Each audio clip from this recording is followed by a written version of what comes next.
வாளை சுழற்றியபடி ஆக்ரோஷத்துடன் துரத்தி வந்த 4 டன் உருவம்.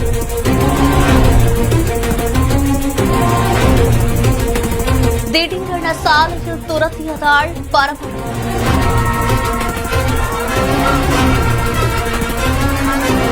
அலறி அடித்து ஓடிய இளைஞர்கள்.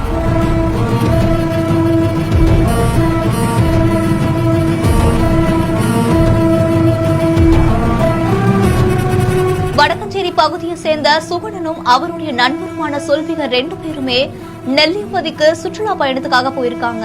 போயிட்டு திரும்பி வரும்போதுதான் இந்த மாதிரி பயங்கரமான ஒரு சம்பவம் நடந்திருக்கு. அப்போ காட்டு பகுதியிலிருந்து வெளிவந்த காட்டு யானை ஒண்ணு எதிர்பாராத விதமா தாக்குனதாகவும் சொல்லப்படுது. காட்டு பாதை வழியா பைக்ல போயிட்டு இருக்கும் போது திடீர்னு வனப்பகுதிக்குள்ள இருந்து வெளிவந்த காட்டு யானை போகக்கூடிய வழியை மறைச்சு தாக்குனதாகவும் சொல்லப்படுது. இந்த திடீர் தாக்குதல்ல சொல்விகருக்கும் சுகுணனுக்கும் கால்கள்லயும் முதுகு பகுதிகளிலும் காயம் ஏற்பட்டிருக்கு.